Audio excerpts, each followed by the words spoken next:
Hello, my voice probably sounds familiar, and I will reveal who I am. But first, let's discuss something that should sound familiar. The Architect's Accelerator, an online training program that will teach you to become a Power Platform Solutions architect. Whether you're aiming for a higher salary, greater responsibilities at work, or simply want to ensure you're building things right, you will learn advanced technical skills to build enterprise Power Platform solutions with minimal effort. From API integrations to performance and scalability, this course has it all, including Copilot and artificial intelligence, which is why I sound like Stewie Griffin from Family Guy, but I'm not. I'm Sean Astrahan, creator of the Architect's Accelerator. You can go to untethered365.com to sign up. Use promo code SPRINT0 to save yourself $50. And here's what participants have to say about it. My name's Mike Colling. My name is Sandra. Hi, I'm Danielle. Hi, I'm Luke. Hi, I'm Callum. I work as a senior functional consultant. I signed up for this because it sounded something that I hadn't seen anywhere else. It's showing how to use the whole platform and how to build better solutions that can last a long time. I don't have a background in software. And given that it's changing so fast every single day, I needed a guided way of learning. If the solution architect is the direction I want to go, I have taken something from every day of those classes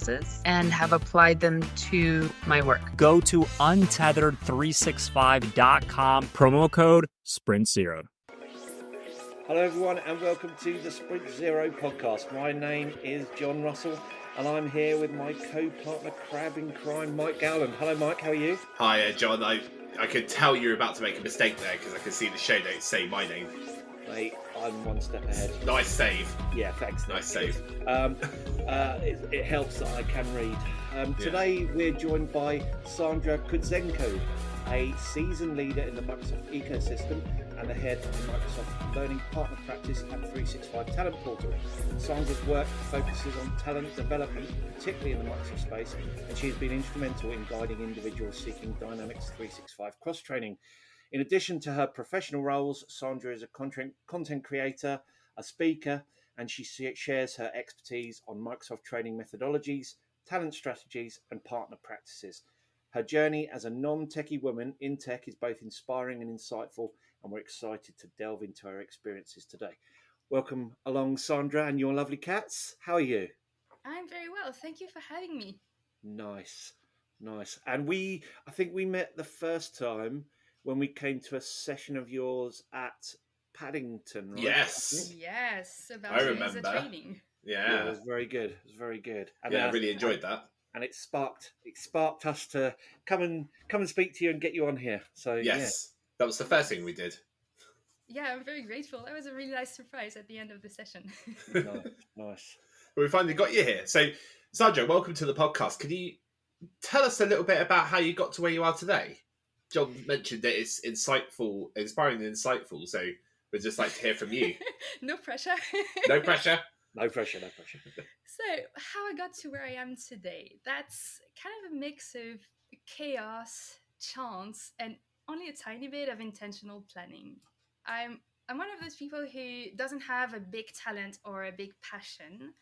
So it was really challenging for me to find my path. I was fairly good at a number of things. I was fairly interested in a number of things, which led me to have to explore a lot. And to give you an idea of what that looks like, in terms of studies, after high school, I first did a year of med school. Then I went and got a bachelor's degree in French literature and language. And then I got another bachelor's degree in French public law and administration. And then in my professional life, it was kind of the same. I first did some tutoring, then I went and worked at McDonald's, first as a crew member, and then I was promoted to an HR role where I was also doing onboarding and training, which was my first introduction to talent development and like the discovery that I do like to help people with, career development. And then I was an executive assistant to the general director of a national hospital in France, so completely different. And by the time I'd done all that, I was 26 years old, and I kind of found myself having a bit of a quarter-life crisis where I was not happy with my professional life. I was not happy with my personal life either, and I made a bit of a rash decision to just drop everything and move from France to the UK, which now looking back on it with more maturity, I'm thinking was a bit crazy. I had no plan, I had no job, I had just packed my suitcase and went. And I would not do that anymore, but like that's what your 20s are for, right? You just experiment and do crazy things and see what happens. But that turned out quite well for me because that's where I found my very first job in tech. I was hired by 365 Talent Portal, which is where I still am today. First as a resource manager, which was a combination of recruitment, tech recruitment, and community management. And there's a couple of things that clicked into place for me there. The first one was that tech was a space which was really interesting to me. I mean, I always loved technology. I'm the kind of person who, like, I was a bit of a gamer at a time. I've built my own computer from parts, so it was already resonating with me. But I realized that when it comes to my profession, I actually really love the idea of helping people to use technology to improve their lives. And the other thing that kicked into place was that the startup space was the space where I thrive. 365 was just 1 year old when I joined it. And there was a real synergy between my need for versatility and the company's need for somebody that could just jump on anything no matter what it was. So I became a bit of like a Swiss Army knife for them. And within a year of joining, I was promoted to resource director. I got into more strategic topics. I started working on our processes. I hired and led a team of recruiters and started to do content creation, even though at the time I didn't really know much about the space and the technology, but I did a lot of research and I learned a lot. And over time, I evolved in my role, leading to me being a director of training services now. Nice, very good, very good. So the one thing that I picked up right at the beginning, which I found very interesting because it relates to a book that I'm reading at the moment. You said that you didn't really have a passion. So there's a book called it's called So Good They Can't Ignore You. It's by someone called Cal Newman, I think. And what it talks about the difference between the passion mindset and the craftsman mindset. Interesting. And passion mindset can lead you down a bit of a tricky path because it's your belief, but it might not work out for you. So craftsman mindset is all about building your career capital so that you have the ability to be the best as what you can be. And that actually really sounds like that's kind of what you've done. It's really interesting. Yes. Thank you for sharing. That sounds like an interesting book. I'll look it up. Okay, nice one. So can you share any unique strategies or methods that you found when it comes to effective hiring and upskilling in the Microsoft space? Yes, and that's actually a really interesting topic, especially right now. So the first thing I would advise any employer to do when they're starting to think about their either hiring or upskilling strategy is to, as a starting point, look at what's happening in our space right now. We're in a space that changes really quickly. And it's important to take that into account when you think about whom you're going to hire next or how you're going to train your staff. There's a tendency from Microsoft Space employers to be very short-sighted in their talent strategies. For example, the main thing is going to be, okay, I've got this client, we need to implement F&O for them. I need a supply chain consultant. Let's go and hire the most experienced person we can find so they can hit the ground running. Or we're short 2 MB210 certifications for our solution partner badge. Let's just go and upskill 2 people on that quickly and just go back to business as usual. And the problem with that is that you're just chasing the ball instead of being ahead of it. And so right now, when I give an example, there's 2 big trends happening in our space, which are connected: the low-code, no-code trend and AI. Now, as an employer, it's super important to ask yourself, what does that mean in terms of the talent landscape in the next 2 to 5 years? What are the skills that are going to be needed if I'm going to be successful as a company? Because it's going to be different to what it is now. We're stepping away kind of from the golden age of the coder. Like, that used to be the big thing. You knew how to code, you were the king or the queen. Now we're needing a different type of skills. Like, the developers of today are going to turn into the people who know how to configure low-code tools like Power Platform, like drag and drop website builders, or the people who know how to build custom GPTs and like get them to do what you want, or custom co-pilots and get them to connect in the way you want and iron out all the kinks. So that's what you need to think about when you're hiring people now, the people who can be that person. Mm. Yeah. There's also What would your advice be then to, say, businesses that run academies, and there's a few of them in the UK. I know, for example, A&S is one of them, where it's quite hard to stay at the top level of that kind of technical curve. And also, like, I think it's also about breeding the next generation of people that are coming out of school, coming out of college. Absolutely. And I feel like I talked about this with Chris Huntingford a while back, and he agrees that there should be much more that talent agencies like yourself and maybe partners that could be doing inside the kind of school space. Yes. Because I always felt when I was at school, even at university, there was a few essential skills, softer skills that I learned at university, but the technical skills were so far behind that when I got there, I was like, wow, okay. I mean, I'm a fast learner, so that's okay, but some people might not be. So it's a very, very difficult. The way I see it is a very difficult gap to fill because everything's changing so fast. So, how would you address that? Sorry, that was a very long, rambling question. No, that's an excellent point. And I was thinking the same thing as you, I think, yesterday about university and how it's about to become completely irrelevant when it comes to tech skills and probably a few other skills. But technology, there's just no way a system like university is going to be able to keep up. Yeah. So academies, I think it's time to start rethinking completely the way in which we train people.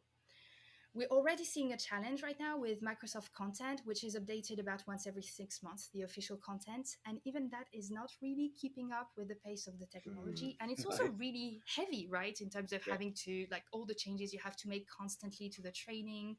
The trainers have to upskill entirely. So I think now there's a need for a completely new, almost constant ongoing training model where especially as Microsoft partners, I would say when you're training your staff, you should start thinking about setting aside a few hours a week for people to train and upskill and stay up to date with what's happening and find those flexible training models, right? Rather than having fixed training courses, but more giving people foundations and then training them in small installments on what are the latest features that you need to know how to implement. I think that's a model like this that is likely to be more successful in the future.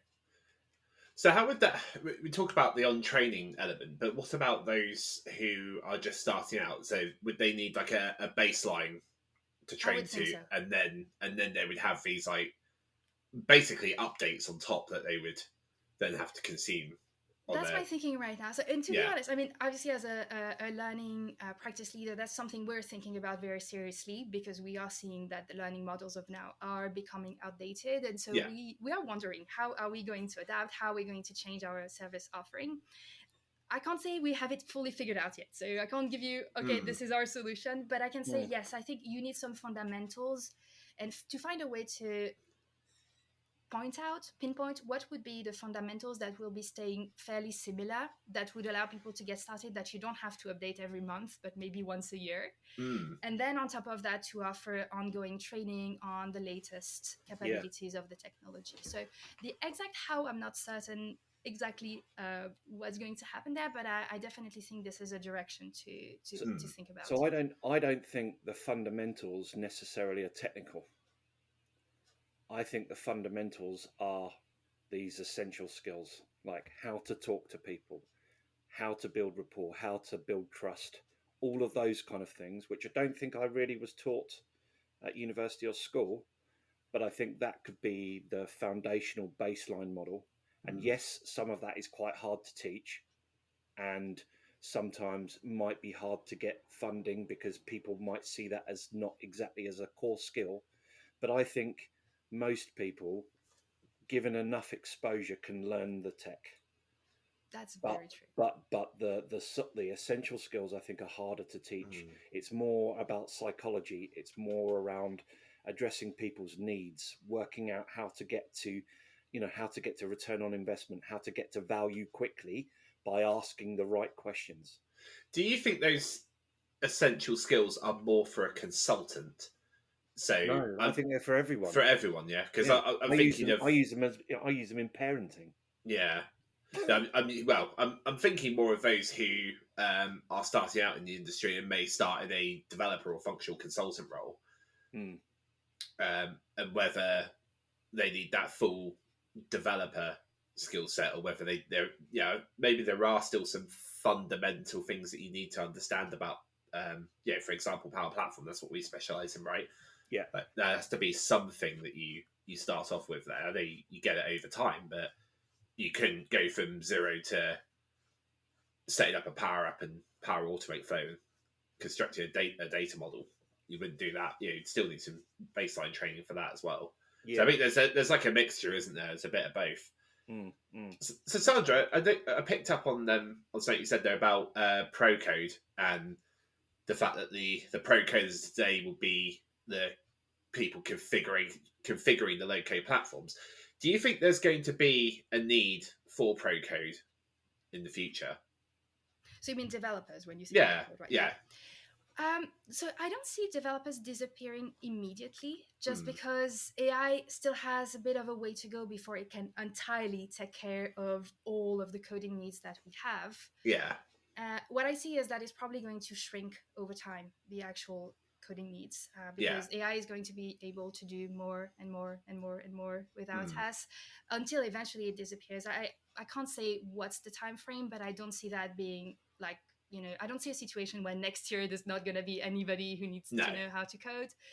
But I mean, who knows? It's been accelerating so quickly now. And actually, to go back to what you were saying about soft skills, that's something we're starting to see the employers in our space actually ask for that. So we've been delivering a few soft skills programs, and we've been building a few lately, because this is becoming the permanent skills, whereas the tech skills are always changing. And one thing that's going to be super important is agility and ability to learn and switch.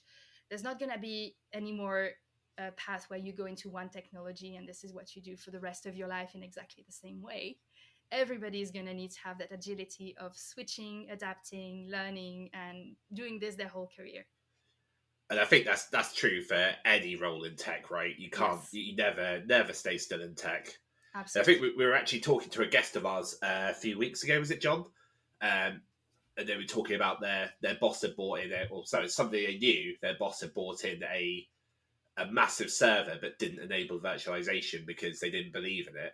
Yeah, and actually they left a load of value on the table there. So it's a very fast moving space, and especially now. I mean, with AI and everything, that's going at a really rapid pace. I can't even keep up with half of it. So.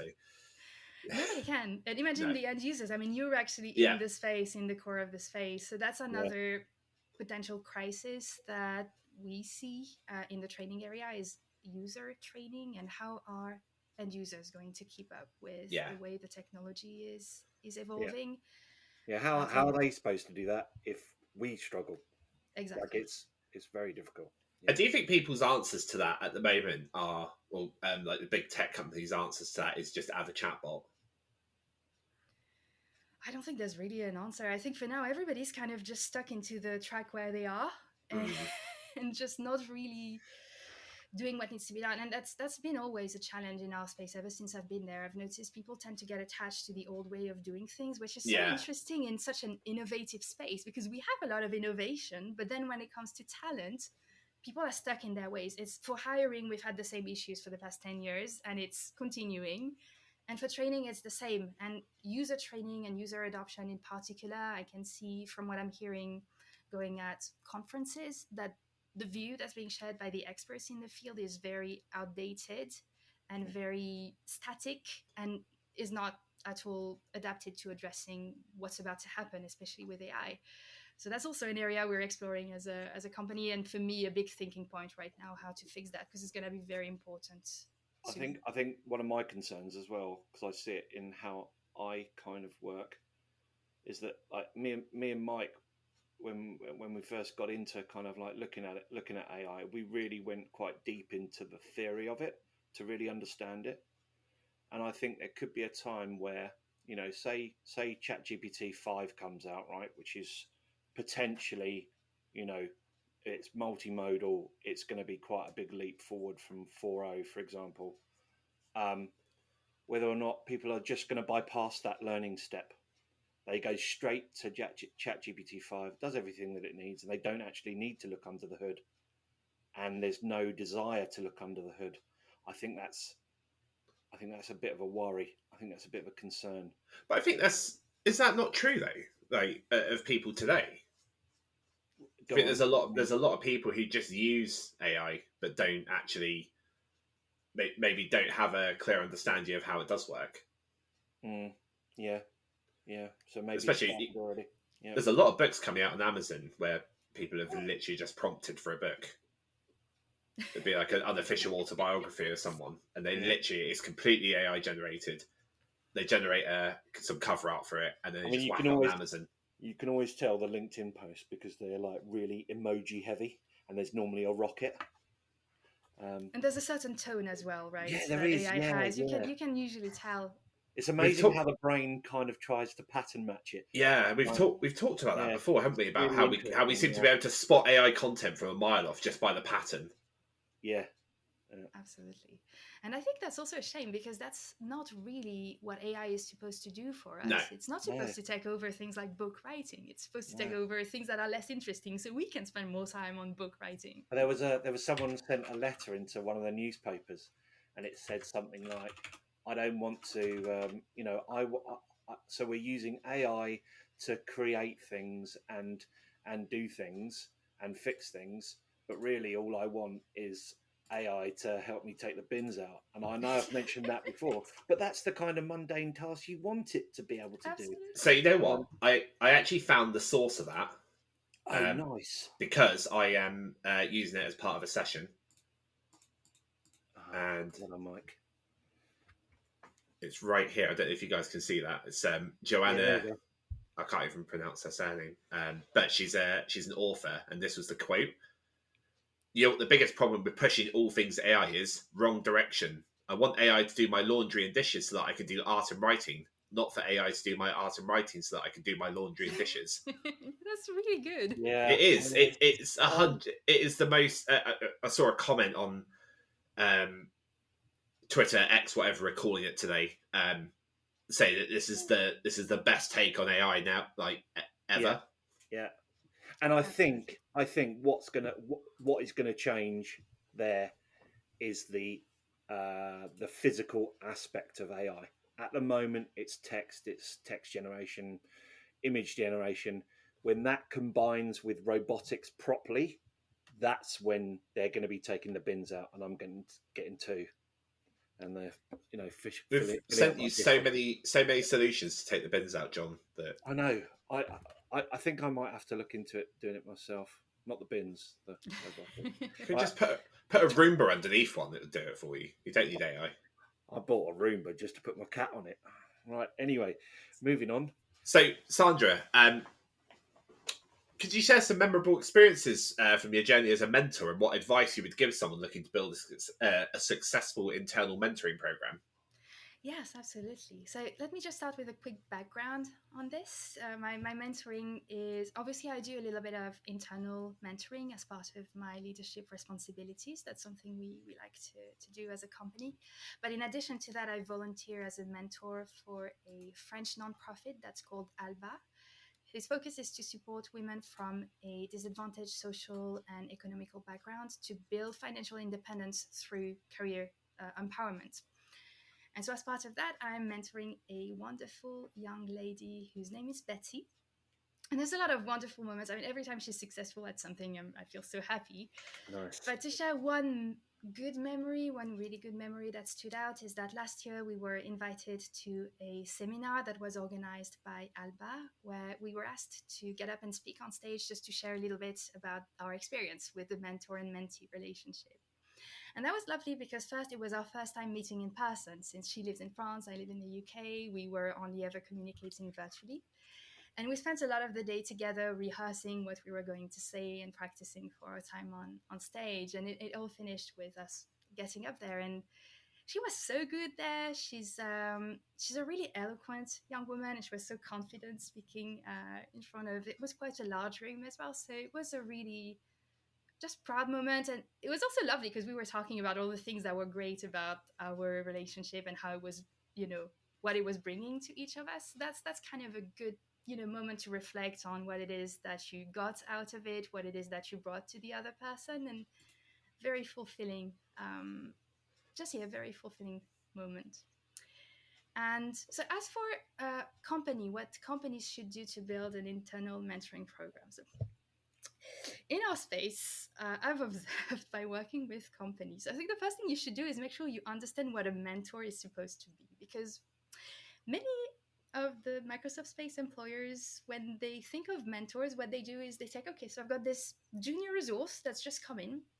I'm going to find a senior staff member and I'm going to assign it to that person. And the senior consultant is going to be checking on the junior person. And they're going to make sure that they don't mess anything up. And they're just going to meet once a week and the junior person can ask questions. But yeah, we're just going to make sure that they're not messing anything up with the clients. Now, that's not mentoring, that's supervision. It's kind of bringing in another person to do the manager's job, right? So it's I'm not being the mentee in that one, thanks. So it kind of completely misses the point of mentoring to do that and calling it mentoring.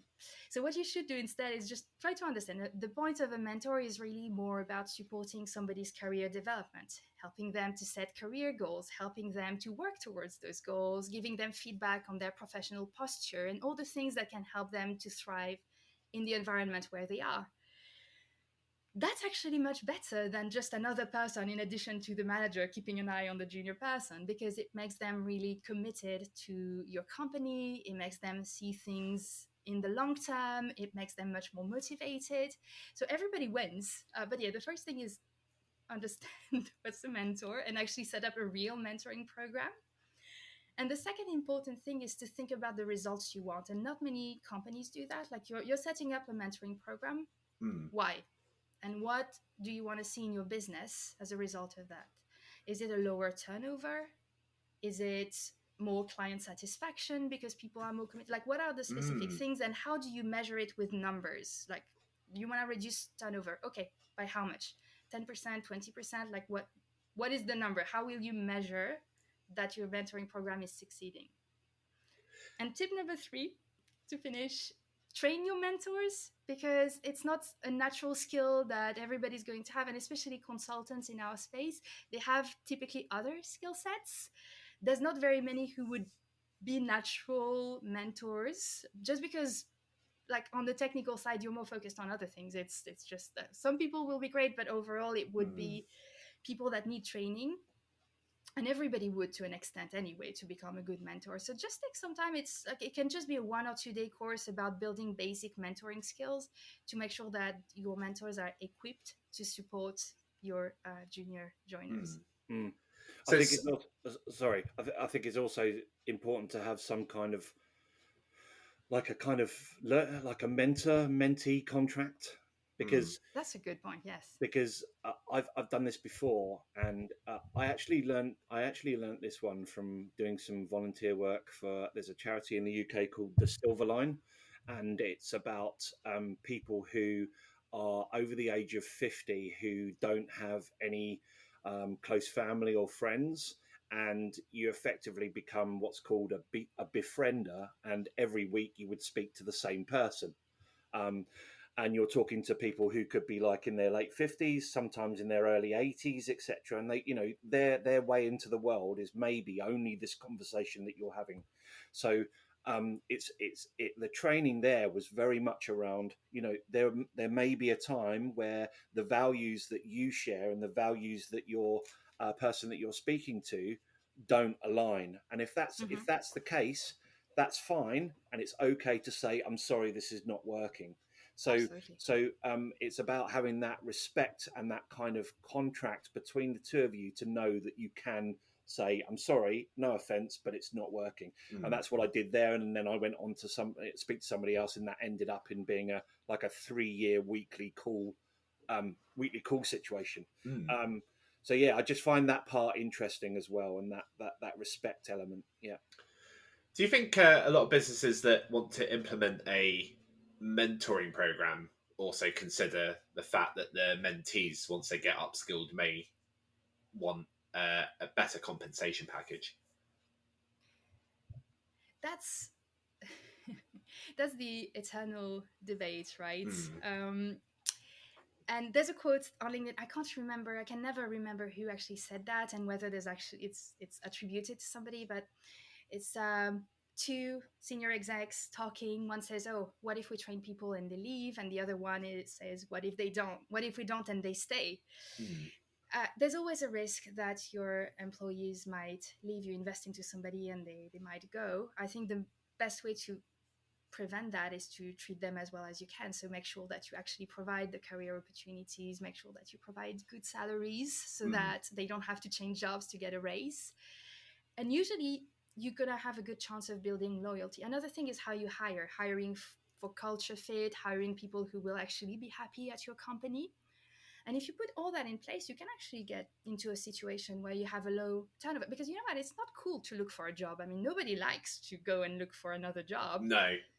So if you make it a no-brainer for people to stay, if you make them happy, they're not going to go and say, "Oh, I'm going to send out my CV and put myself through interviews." Like, nobody likes to do this. So I think it's a fear that I understand, but it's actually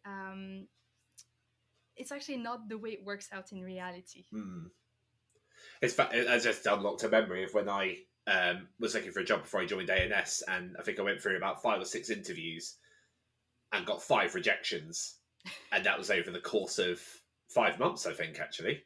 So it was just it was so brutal and so disheartening every time that happened that I got to the point where I was about to throw the towel in, and obviously I just had the last interview with A&S, and they, for some reason, wanted me, so that was good. But yeah, applying for jobs is not fun. No, it's not. Because you're epic, Mike. That's why. But what? You're epic. That's why. So you're not very good at the praise thing, are you, Mike? No. So yeah, another question for you, Sandra, is around, what do you think are like key strategies about implementing a successful Microsoft partner practice? And maybe you can think about, from inception right the way up to ultimately probably selling, because I think that's probably the goal for most partners. I would have thought, if they're really honest, that's probably the goal for the majority of partners. Of course. So we actually have a whole program about this. I could talk about this for hours. I'll try to summarize like the main things that we find help with success. And the first one is differentiation, because the problem in the Microsoft space is that we're all selling the same solutions. If you're a Microsoft partner, you're selling the same solutions as your competitors. If you're a Microsoft Learning partner like we are, you're selling the same training, the same mocks as your competitors. So how do people choose? How do you actually stand out when you're selling the same things? And there's a few strategies around this. Obviously, some of it is, for example, as a regular partner, the solutions you build on top of the Microsoft stack. Some of it can be the way in which you interact with your customers, the level of your customer service, the way in which you can help certain specific types of clients. Some of it can be your brand identity. And that's actually a very interesting area, because the people in our space aren't very daring. So when you look at different Microsoft partner websites, they all kind of have the same vibe. It's very corporate. It's very like one could be the same as the other. So somebody who would have spend a little bit of time in building their brand identity and be daring on their website would probably stand out quite a bit. But I think beyond that, the way you would start is when you're starting off as a Microsoft partner, it's important to ask yourself, who's your ideal client? Like, who's the person you want to really help? Yeah. And how can you customize your solution to really address their need and, just fix their challenges? And customize your service offering. Yeah. Service offering, the way you deliver it. So whatever it is that's most relevant to that person, like what is this person problem when it comes to Microsoft Dynamics specifically? Like, what's going to be difficult for them and how can we help them? And then you build your differentiation around this, and you make sure that it's coming through on your website, in your messaging, in your in everything that you do, and that you have a bit of an identity. And around that, something that's really useful is to have brand ambassadors in your company, like, employees that are going to go out and share their knowledge and share their personalities with the community at large. So all the things that help people remember you as more than just another blanket company. So more partners should do podcasts. That's what you're saying. Exactly, Yeah. podcast. Although this is not sponsored by our employer. It's sponsored by our lovely friend Frank. And the other very important thing that, because a number of the businesses in our space are built by people with technical backgrounds, which is amazing because they know a lot about technology, but they've not been to business school. And so they don't really know how to build and run a business. They're kind of figuring it out as they go. So one thing that's really useful is to get the basics of what are the important parts of your business. The finances, the marketing, the sales, the people, build your little pillars. And once a year, spend some time on your vision, build a clear vision for where you want to be in 1 year with clear, specific results, which a lot of people do. But then the next step is every single week, you need to check in with where you are. So we do that as a business. Every week we have a strategic meeting where we address a core business area and we look at our ultimate year objective. We look how we're tracking against it. And if we're behind, we come up with strategies to fix it. We have metrics we check every single Monday in terms of the company revenue, the sales pipeline and how things are moving down. It's those are things you need to do to always have the pulse on how your company is progressing and know it immediately when you're falling behind and come up with solutions. So those would be the top 2 tips. There's a lot more to it, but the top 2 things that I see people in our space are not doing I think we're definitely. We were talking about this earlier on, Sandra, me and Mike. I think I think you are definitely a high candidate for a second Sprint Zero, second Sprint Zero because a lot of this stuff that we're talking about, I can tell it's like tip of the iceberg kind of thing. Yeah, little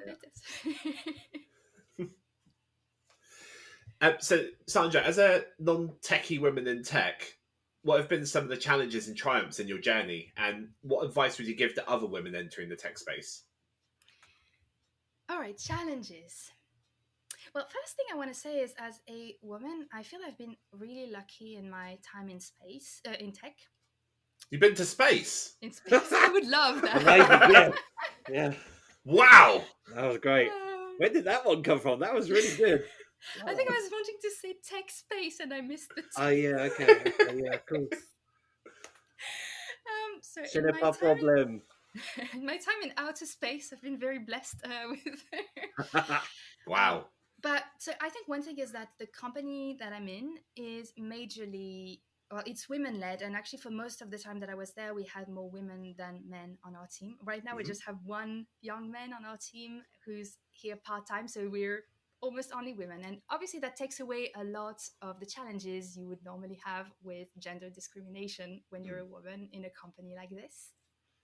And also I've observed that in the Microsoft space, there's a big effort towards diversity and inclusion, towards gender equality. And while things are by no means perfect, I do feel it's a fairly healthy space for somebody who's not, middle-aged white male to still be accepted and to have a place. So as a woman, I don't feel I've been hugely discriminated against. There's one time a guy wrote to me on LinkedIn to say I should smile on my profile picture, so I told him where he could stick it, but otherwise that's the only thing I can remember that happened to me. So the thing I felt was more challenging, can't speak anymore, is being a young woman in tech. So my first few years when I was still in my 20s, and especially when I was a company director in my 20s, I felt like a lot of people weren't taking me very seriously, especially, interestingly, older women who had reached positions of high level, not within my company, outside of my company. I think part of it was also that I wasn't very confident at the time. It was kind of actually a challenging time because I was thrown in very quickly in a situation where I had to speak to company leaders or to Microsoft space consultants with they were about 10 to 20 years older than me, and people with a lot of experience, a lot of confidence, a lot of ego sometimes.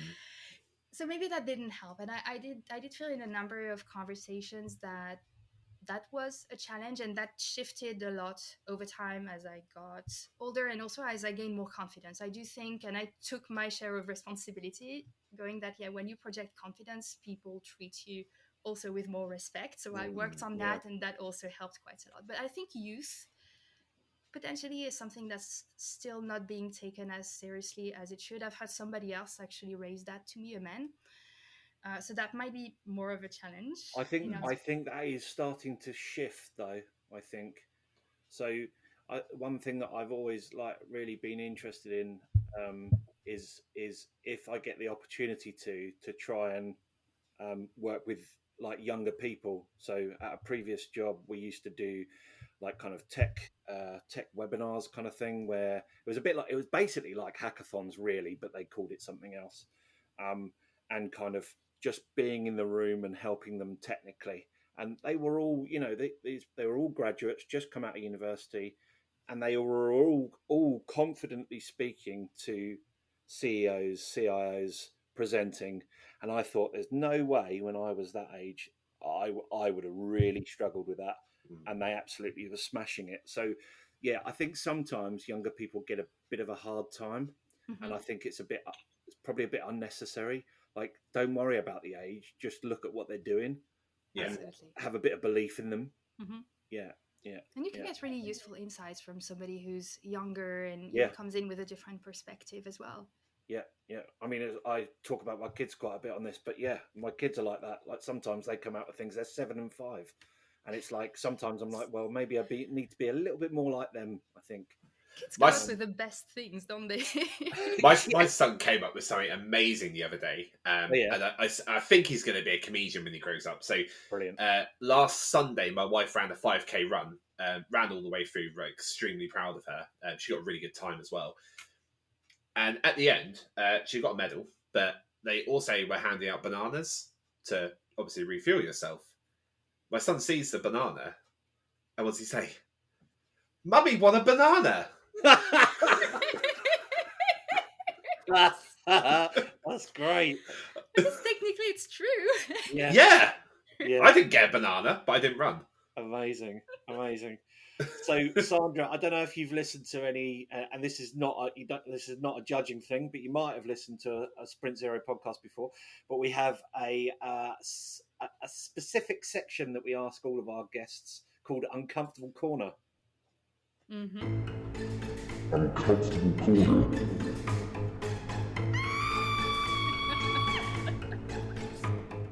So, yes, when was the last time, apart from now, when was the last time you felt uncomfortable? And that could be in or outside of work. How did you feel? How did you manage it? And how did you maybe take those lessons learned to apply to when maybe it might happen another time? So I think for this one, I'm going to share something that I've not shared publicly yet. And we're going to get a little bit meta here because the very process of sharing this is not necessarily super comfortable for me, but I think it's a useful story and definitely the only one I can think of when you're thinking about discomfort. So 2 years ago, almost to the day, I caught COVID. And that triggered a series of health challenges for me. So about a month later, I discovered that I had Graves' disease, which is a thyroid condition, which is now under control, but that took quite some time to happen. And when Graves' disease started to get under control, it became apparent that another condition had been also triggered, probably by COVID, which is still in the process of being diagnosed. So I'm not going to be able to reveal what it is just yet, but it's another health issue that I'm still dealing with. So the upshot of that is that for the past 2 years, I've not been healthy, and I've been having to manage my life with health challenges that have had a significant impact on my energy and my cognitive functions and my moods and a few other things. So to give you an example of the impact it had, there were days, especially in the beginning, where I would open an email, just a 2-paragraph email of somebody replying to something I'd sent the day before. And I could not remember what I'd said the day before. I could not understand what the person was saying. I had to read it 2 or 3 times before I could actually connect what the person was saying with my initial email, with the other things going on in the business. And so that was very, very scary and extremely like everything was uncomfortable. It also created a lot of anxiety because I didn't feel like I could manage very easy things that were just natural to me before, like just going on a client call. Yeah. When your memory is not working and you think, so I'm going to forget all about their account. I'm going to struggle to understand what they're saying. How am I going to sound smart and confident and just like I can solve their problems when I can barely solve my own? Like this was really challenging. And so I'll also share a bit more context because now I think it's funny. So that was in 2022. At the time I got ill, I'd just broken up with someone. I was in the process of buying an apartment because I needed to move out of my ex's flat. So, and then I got ill. And then after that, my parents divorced. So it was kind of that year where everything stacked up. And, you know, you get to the point where you feel like, okay, I really can't take any more now. And then something else just goes like, oh, okay. And I don't have much of a support system in the UK either. My family's in France. I have a few friends, but it's not the sort of friends where I would feel, and I'm not really good at asking for help either. So they were like a combination of things. So now I'll move on because I learned a lot from it. Like that was really, really challenging, but it also was very transformational. And I think the first lesson that I learned was making tasks easier for myself. I used to have that mindset that you have to work hard for things to be valuable, and I wanted to do things by myself, and I wanted to, you know, feel achieved because I'd completed the project on my own. Even if I was stuck, I would unstick myself rather than ask for help. Couldn't do that anymore. So I moved into a new way of existing, which was now, and I still do this now that I'm a little bit better. When I have a task to do, first I ask myself, how can AI help me get this done faster or more effectively or better? And then the second thing is when I get stuck with something, like I'm trying to build a project, there's a thing I'm struggling to figure out. How do I bring in the team? And I've become much more of a team player as a result of that. Right. Actually, there's people on the team that have strength and input that can really help me out with this. And so I work much more effectively as a result of what happened to me.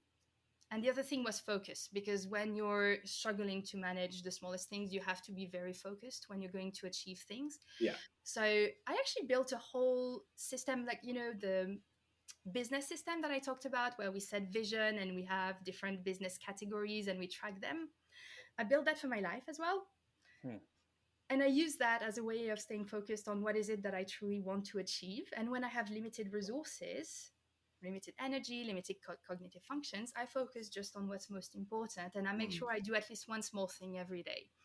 So that was so useful, and every time I get better now, I can work so much more powerfully than I did before. So that would be the silver lining of the situation. Yeah, thank you very much for sharing that. That's amazing. Yeah, I really appreciate that, because obviously it's quite a personal story to you. Yeah. And we do appreciate it, you talking about it. It's really important to be able to, I think it's important to talk about all of these kind of things, because, you know, there could be someone who listens to this that might be feeling exactly the same way, and they can get some help and some respite from what you said. Yeah, and thanks for giving me the opportunity. That's a good chance for me to be a bit braver about these things. Yeah. Well, I hope everything does work out positively, obviously. Yeah. For you, so. Oh, thank you. You mentioned you're still waiting for something to be diagnosed, aren't you? And, yes. The NHS has not been very fast on this one. Whether they ever. They are amazing. And childbirth. In the middle, it's a little bit tricky. Yeah. Yeah. That's definitely a whole other podcast, though. Yes. Oh, yeah. So I think that's all we got time for today. Sandra, thank you so much for coming on to the podcast. You can find Sandra on LinkedIn and her website, 365 Talent Portal. Links to resources mentioned in this episode will be in the show notes. Music today was provided by Ken Like Fit. You can find his music on Spotify, the link to which you can find in this episode's show notes. Additional music used in this episode is credited there as well. Be sure to subscribe to this podcast so you don't miss the next episode. We'd also really appreciate it if you gave us a follow on LinkedIn, and if you're enjoying the podcast, please give us a review on your chosen podcast platform. Thank you. This has been Sprint Zero, and we've been John Russell. Say goodbye, John. See you later. Bye-bye. Sandra Koutzenko. Say goodbye, Sandra. Goodbye, and thank you so much for having me. No worries. Thank you very much for coming on. And I'm Mike Gowland. We'll see you in the next episode. Love you, John. Love you, Mike. Sandra, I didn't completely butcher your surname there, did I? Koutzenko. Thank you. Yeah, that's perfect. Oh, perfect. Love you, Sandra. Thank you so much.